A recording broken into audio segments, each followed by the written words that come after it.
পাওয়ার ICT গরম হচ্ছে। পাওয়ার ICT পরিবর্তন ছাড়াই কি করে ফোনটি অন করব সেটাই আজ দেখাবো। আসসালামু আলাইকুম প্রিয় জিএসএম মোবাইল টেকনিশিয়ান বৃন্দ, সবাই কেমন আছেন? নিশ্চয়ই আল্লাহর অশেষ মেহেরবানিতে প্রত্যেকেই ভালো আছেন। আমাদের কাছে একটি স্যামসাং A13 5G ফোন এসেছে, যে ফোনটি ডেড কন্ডিশন এবং পাওয়ার সেকশনে গরম হয়ে যায়। ফোনটি আমার এলাকারই এক টেকনিশিয়ান ভাই নিয়ে এসেছে আমার কাছে পাওয়ার আইসিটি পরিবর্তন করার জন্য। তো আমরা ফোনটিকে চেক করার জন্য রোজিনের দোয়া অ্যাপ্লাই করব। আর ভিডিওটি অবশ্যই আপনারা শেষ পর্যন্ত দেখবেন। আর হ্যাঁ, সাবস্ক্রাইব বাটনটি ক্লিক করতে কিন্তু ভুল করবেন না। পাশে থাকা বেল আইকনটি যদিও চাপিয়ে দেন তাহলে তো কথাই নেই, আমাদের চ্যানেলের নিয়মিত ভিডিওগুলো সবার আগে আপনাদের কাছে পৌঁছে যাবে।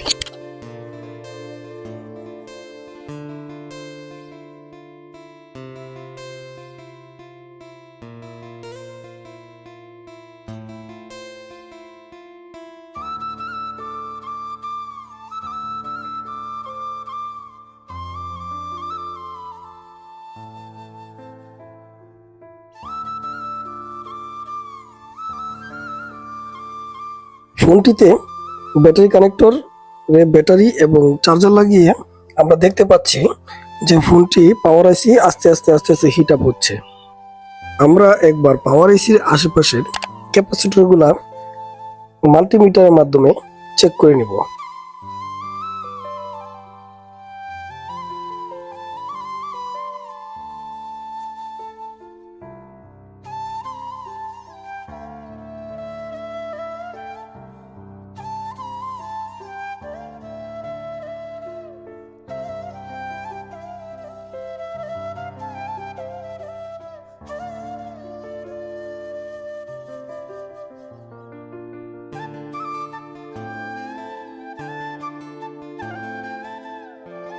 পাওয়ার আইসির আশেপাশে সবগুলো ক্যাপাসিটর এবং বাক কয়েল চেক করার পর আমরা মার্ক করা ক্যাপাসিটরটার মধ্যে অস্বাভাবিক রিডিং দেখতে পাচ্ছি।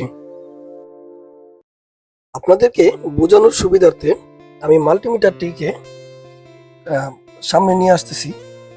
তো দেখেন, আমার ওই ক্যাপাসিটরটার দুনো পাশেই এক পাশে 0 রিডিং দেখাচ্ছে আর আরেক পাশে 14 মতো এরকম দেখাচ্ছে।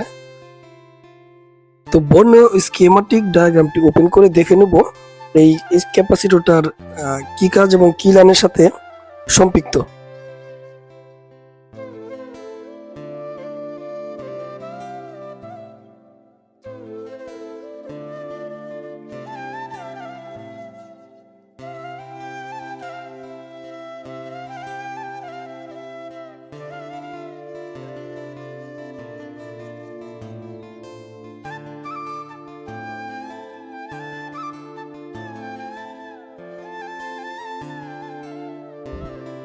বর্ণীয় স্কিমেটিক ডায়াগ্রামটি ওপেন করে আমরা দেখতে পেলাম এই লাইনটি ইএমএমসির 2.8 লাইনের একটি সাপ্লাই লাইন।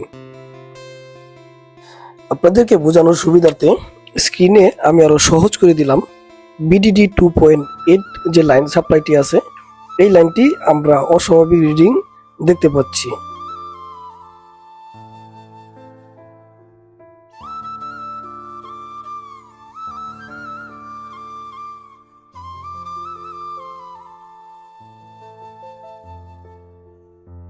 বিটম্যাপ ওপেন করার পর আমাদের সাপ্লাইগুলো যেখানে যেখানে গেছে আমরা সেখানেই এখন রোজিন অ্যাপ্লাই করব।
আমরা দেখতে পাচ্ছি আমাদের এখানে একটি ছোট্ট ক্যাপাসিটর বন্ধু উনি গরম হইতেছে।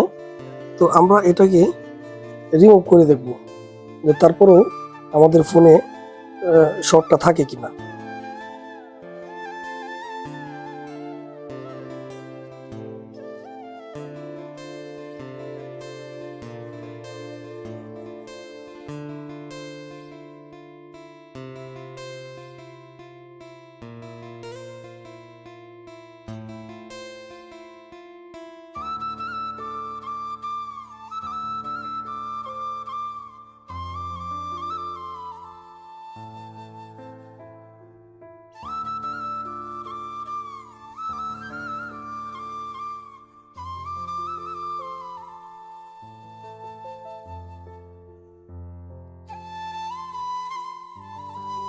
যাই হোক, আলহামদুলিল্লাহ ছোট্ট ক্যাপাসিটরটি রিমুভ করার পর আমাদের শর্টটা চলে গেছে ফোনের।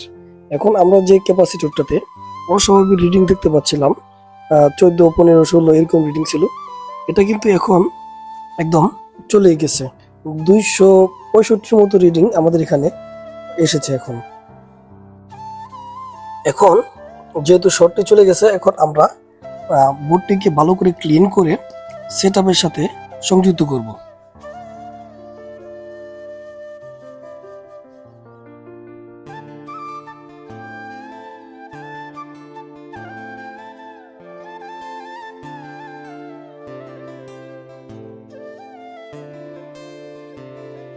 তো সেটআপটিতে সংযুক্ত করে এখন আমরা ফোনটিকে চার্জে লাগাবো।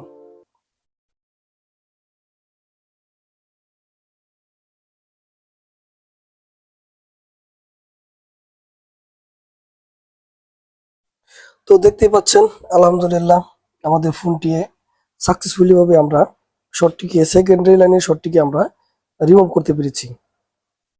তো এখন আমাদের যে বিষয়বস্তুটা সেটা হলো যে ওই ক্যাপাসিটরটা পাওয়ার আইসির সাথে সংযুক্ত, যার ফলে ক্যাপাসিটরটা শর্ট হওয়ার পর পাওয়ার আইসিতেও এটি গরম হয়ে যেত। তো আমরা অনেকেই হয়তো ভাববো যেহেতু পাওয়ার আইসিটা গরম হয় তাই পাওয়ার আইসিটা পরিবর্তন করে দিব। আসলে আমাদের প্রপার ভাবে সমস্যাগুলোর নির্ণয় করাটাই সবচেয়ে মূল বিষয়।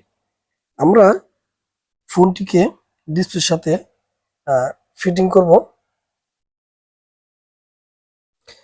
আপনাদের মূল্যবান সময় নষ্ট না করে ভিডিওটিকে এখন ফাস্ট ফরওয়ার্ড করে দিয়ে আমরা ফোনটিকে অন করব।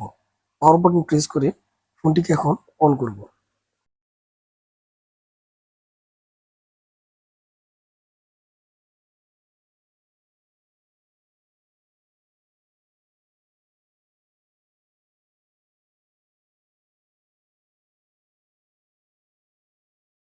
ভিডিওটিকে যদি আপনাদের ভালো লেগে থাকে তাহলে অবশ্যই আমাদের চ্যানেলটিকে সাবস্ক্রাইব করে একটি লাইক বাটনে ক্লিক করবেন।